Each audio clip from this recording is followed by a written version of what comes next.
Dans cette vidéo, je vais t'expliquer pourquoi je n'utilise pas d'indicateur technique ni d'oscillateur sur mes graphiques. Il est tout simplement important de comprendre que je ne cherche pas à dire que ces choses ne sont pas bonnes pour un trader.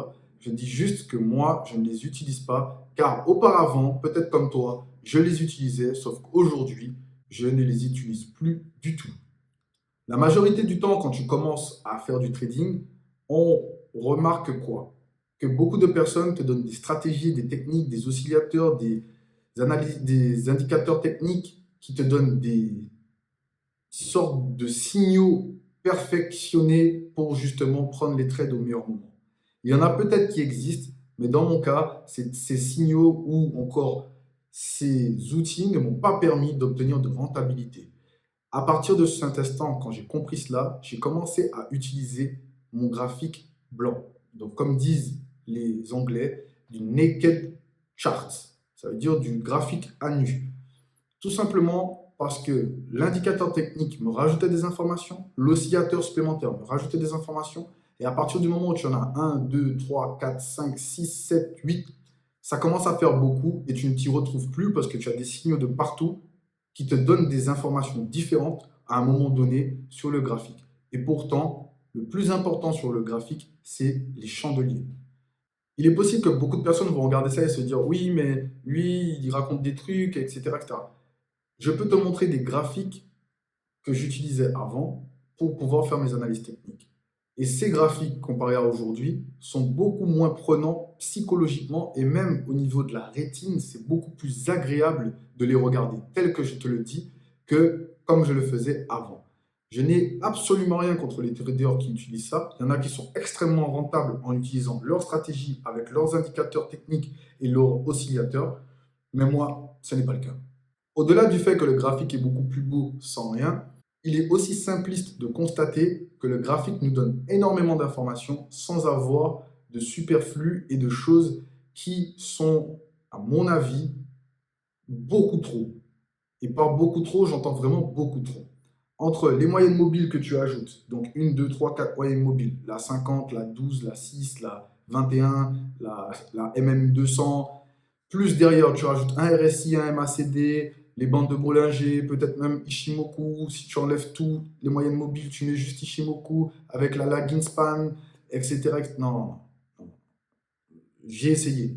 Vraiment, je l'ai fait pendant des mois et des mois. Surtout Ishimoku, pendant longtemps, j'ai utilisé que Ishimoku tout seul. C'est un outil qui est très, très, très, très intéressant, puisqu'il donne certes des signaux retardés, mais avec une forte acuité de rentabilité. Par contre, si effectivement aujourd'hui tu n'as jamais commencé le trading sans absolument rien sur ton graphique et que tu cherches des oscillateurs ou des choses pour avoir des signaux qui te disent c'est là qu'il faut entrer, le problème n'est pas au niveau du graphique, il est à ton niveau. Ce n'est pas méchant ce que je dis, puisque je l'ai moi-même constaté dans mon cas, c'est que le problème vient de nous. Il ne vient pas du fait que le graphique ne nous donne pas assez d'informations. Le graphique nous donne toutes les informations, sauf qu'on ne sait pas forcément comment l'interpréter de la bonne manière. À la base des bases, le graphique, ce qui est le plus important, c'est la structure. Une fois qu'on comprend la structure du marché, on sait où va aller le marché, parce qu'il y a une sorte de logique qui se répète. En revanche, plus on trade les grosses unités de temps, plus c'est lent. Donc la structure nous donne des mouvements intéressants et des informations très complètes sur dans quel sens va aller le marché.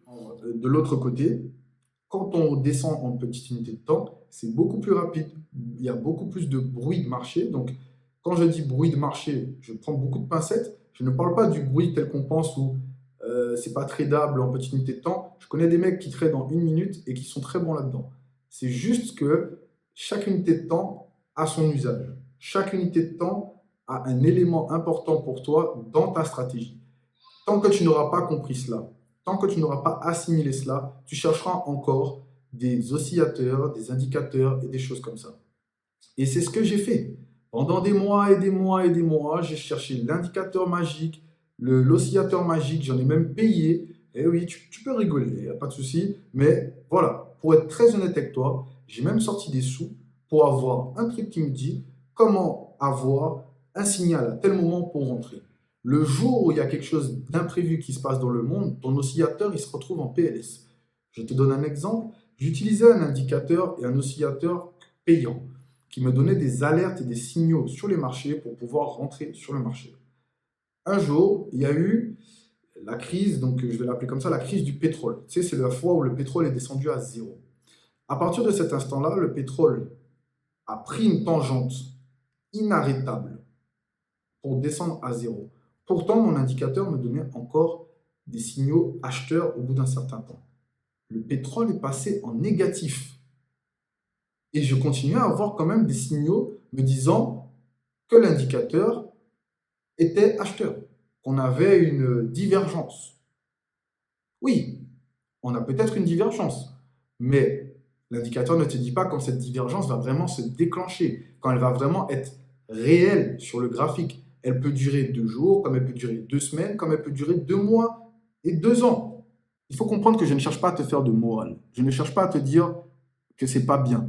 Je cherche juste à te faire comprendre que si tu cherches encore des indicateurs techniques, des oscillateurs techniques, pour avoir des choses magiques sur ton graphique qui vont te dire c'est là qu'il faut rentrer, c'est peut-être que ta stratégie même ne te convient pas et que même psychologiquement, tu n'es pas prêt à assumer ce que le marché te montre.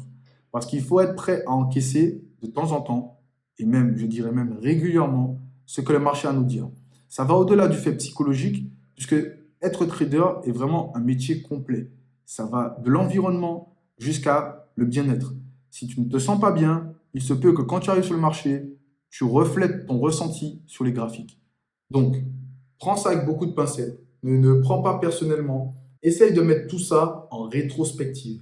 Essaye de mettre tout ça de façon à te dire, bon, ok, est-ce que j'ai les résultats que je veux? Pose-toi toutes ces questions comme je me les pose continuellement. C'est quelque chose qui doit continuer sans cesse, sans cesse, sans cesse à t'arriver pour pouvoir atteindre la rentabilité. La réalité sur les marchés est que c'est une question d'interprétation, une question de factuel, probabilité. Est-ce que le marché dit ça? Est-ce que le marché dit ci? Et quand je dis ça ou si, je veux dire, est-ce que le marché dit haussier, baissier, range, consolidation? Est-ce qu'il dit les acheteurs sont présents, les vendeurs sont présents, le marché se retourne? Pas ton indicateur, pas ton oscillateur. D'abord, qu'est-ce que la structure du marché te dit? Mon mentor m'a répété ça pendant des mois et des mois et des mois avant que je comprenne. Ça m'a pris du temps à m'assimiler, on va dire cérébralement, cette image dans ma tête que quand tu regardes le graphique, regarde juste ton graphique. Avant de vouloir même rentrer sur le graphique, regarde le graphique. Regarde juste ce qu'il te dit. Regarde comment il a bougé. Qu'est-ce qu'il a fait ces 6 derniers mois? Parce que le graphique, comme le disait encore mon mentor, se lit de gauche à droite. Il se lit de gauche à droite. Pas l'inverse. De gauche à droite. Plus justement tu comprends ce qu'il a fait depuis la gauche, plus tu comprends ce qui va arriver à droite. Plus tu comprends ce qui se passe devant toi à un moment donné, plus tu pourras rentrer sur le marché. Tu peux voir tes oscillateurs et tes indicateurs comme un bonus avant de les voir comme un avantage premier.